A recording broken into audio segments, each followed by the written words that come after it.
Hello and welcome to this World's 2022 video.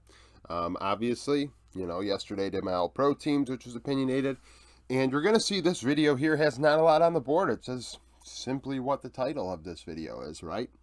Um, so this is very opinion based. The reason why I don't have anything on the board is because I feel like if it's a true takeaway that I, value, at least at this moment, I don't need a script. Looking back on it, what was Worlds 2022 to me? Comment down below with what Worlds 2022 was for you. It ended up great, right? People are putting it in the conversation of best worlds of all time. I didn't watch 2016 Worlds, but that's also, I guess, in the conversation. But it was exceptional. It was an exceptional ending. Went to Game 5 between the, the New York Yankees of League of Legends with the Michael Jordan of League of Legends against a player, was rumored to be retiring all year long, and even going in this event, he's kind of old. There's a lot of question marks with this team, and the underdog pulled it up. The Cinderella story figured it out, and it's exceptional. It's an exceptional storyline. It's an exceptional narrative, and that's like a monster takeaway. Like, is this world's going to be matched? And people say actually it can't be matched. This underdog, but I think that if you really think about it, an LPL 10 seed going on a run or something in the playoffs for some reason and winning the LPL or something and somehow getting in, like that would probably rival underdog. That'd be an underdog story too, right? But it's just incredible. Just incredible. So we got to look back at all the way back to play-ins for some takeaways here. Do we not remember how well CB Lull played in Japan? Like, it's hard to imagine. Like, yes, that all happened this year. Like, not only did we get a crazy finish, but Japan took a game off RNG in a best of 5, if I recall correctly. Brazil beat Fnatic. Brantz with his bot diff, flex. Like, incredible. Shogun's Penta. Upsets Penta. Do we not remember, like, play-ins? There's 2 pentas early on. It's like, oh my god, are we gonna? What the hell is this? What the hell is about to happen? And he didn't get another one. It's just, you think back and yes, that all happened this world. It's like the meta diversity, which we'll get into more tomorrow. By the way, a little plug for tomorrow's video. Most common champion matchups from Worlds. What was the Worlds meta defined in the most common champion matchups? But it was the most champions played in a Worlds event. And then you have Zeka going on a run, just absolutely annihilating everybody in his path. Kingen showing up big in the finals and progressively getting better throughout the tournament, making a name for himself. And then you have some disappointing things. You think about the COVID situation, all of the LPL teams going through it. Except Top. Top didn't go through it, did they? I don't think Top had it.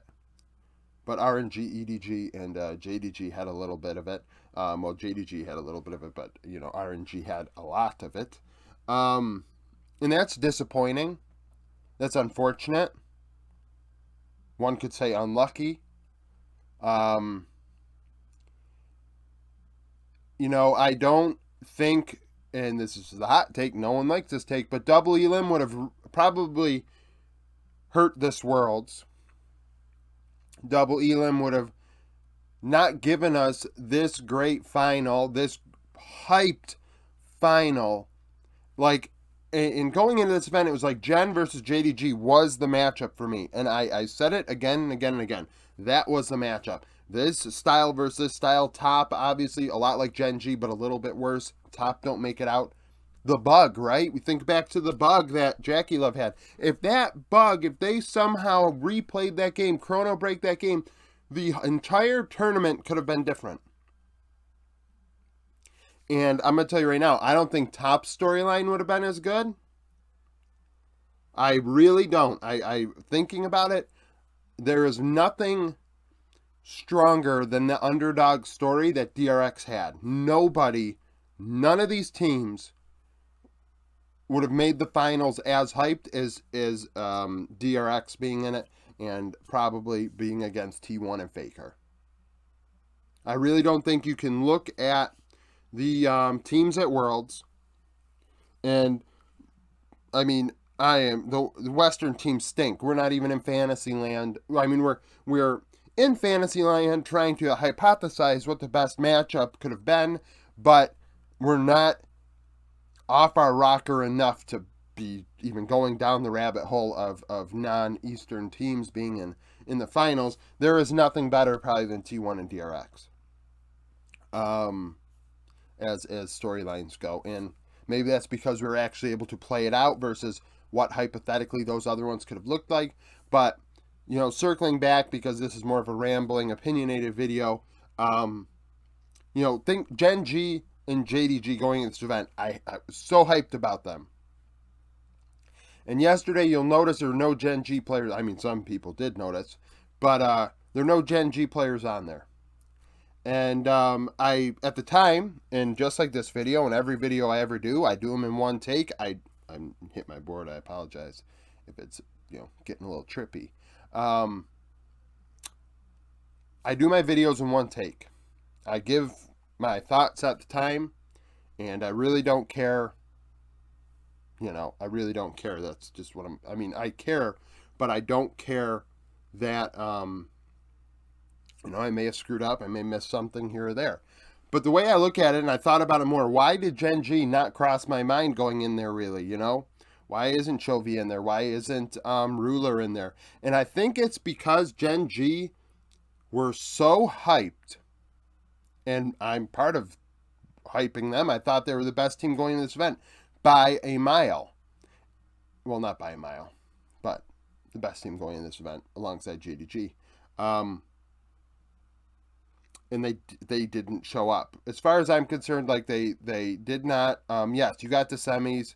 You actually got really close. But it's just like the whole entire time, and JDG is the same way. The whole entire time, Gen G and JDG, they were in contention. They were in the conversation, but they were no longer above the rest.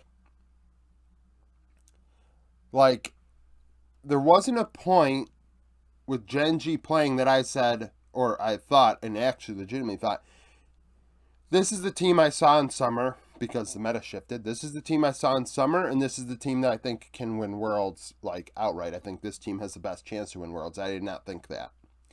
And I didn't think that with JDG either.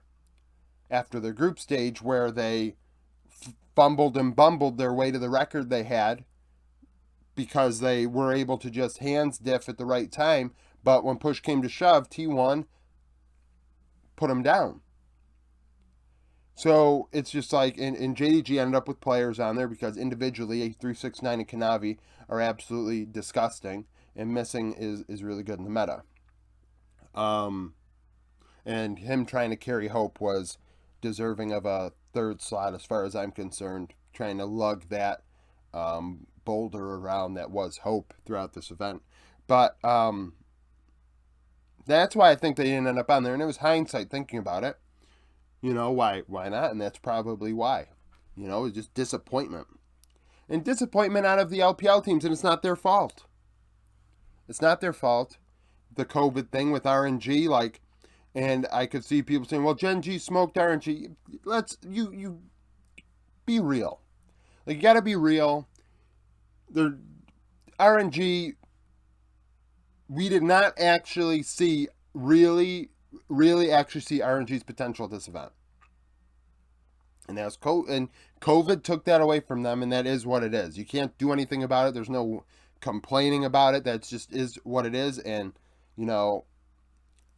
it's very ironic and coincidental that all the Chinese teams are the ones that had problems with it. I'm sure there's a tinfoil hat conspiracy theory going around of why that is, and I really don't care. But about the theory. Of course, I care that RNG. It sucks that RNG could not show their potential, and EDG kind of got hurt a little bit along the way too. Um, EDG not quite as strong of a storyline as RNG in my opinion. RNG finally winning Worlds would have been cool for them. Um, I value that. I value people winning for the first time more so than, oh, we're going to repeat and solidify our stake as a possible dynasty and this and that. Like, no, not really. I don't really. I care more about a player winning it the first time and seeing that emotion and being they did it. You know, the message it sends of you can do it. You know, you can get it done. Um, and it's, you know, there's memes going around about it, but the fact is you can do it, you can get it done is a big thing. So you know, it was disappointing. It sucks that the LPL kind of flubbed this event. It sucks that Top lost because of a bug, but honestly, I think that looking back at it and a takeaway for that is I think coaches should be responsible for asking for pauses. Um, and the reason being is because players are held responsible for it as well as referees, but I'm not going to hold a referee responsible for a bug that is literally 5 feet from them on a screen and they're watching 5 screens at once. Like, if you seriously believe that they're supposed to be responsible for looking at all 5 of those screens down to the little seeing that sort of stuff, you're like literally on another planet of silliness and stupidity. So coaches probably should be who's held responsible, not players. Not even, I mean, held responsible, but put in a position where they can make the call. They're watching the game, you know, they're watching the game, and they're sitting at their desk watching it, or in the coach's room or whatever. And if they see something, they should be the ones to ask for a pause. As far as I'm concerned, they should be the ones to ask. Um, you know, it's funny the thing about that because there's you know, some people don't care about pro sports, but pro hockey, they have a challenge system. The NFL has a challenge system. NBA probably does. Major League Baseball does for major sports. But in the NHL, you actually get penalized if you challenge. You can challenge a goal. Be like, oh well, technically you're not allowed to kick the puck into the net. Offsides, and we all understand offsides if you watch football, soccer. You know what offsides is. If you get offsides, you score a goal because the ref missed the offsides. They take the goal away, and you know, chrono break the game back to that moment. And if you fail, if you ask for one and you're wrong, you actually get penalized in the NHL. You lose a power play. It's a power play. It's a 2-minute penalty where a player is in the penalty box and it's 5v4 for 2 minutes. And obviously in League of Legends, if you imagine a 4v5,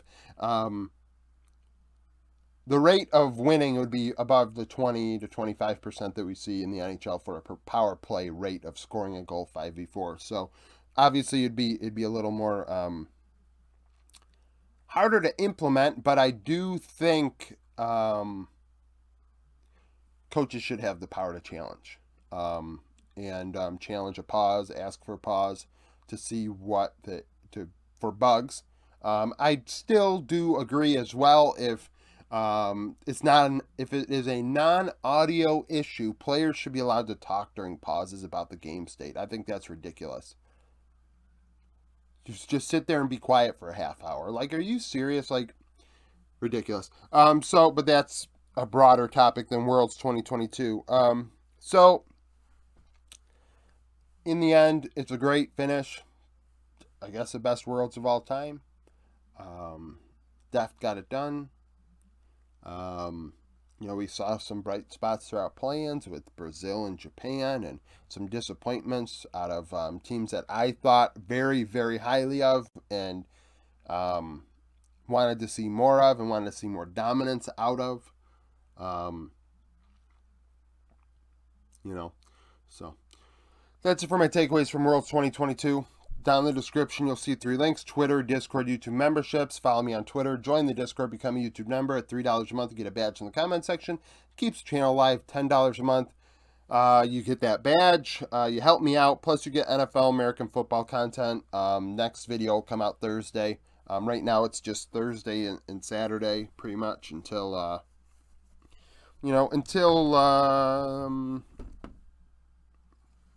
league comes back in January. Tomorrow's video is going to be about Worlds 2022 champion matchups, as I said.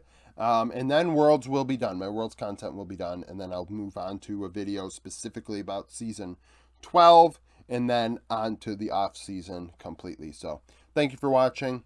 Like the video if you like it. Comment down below with your takeaways from Worlds 2022. And I hope you come back for more content.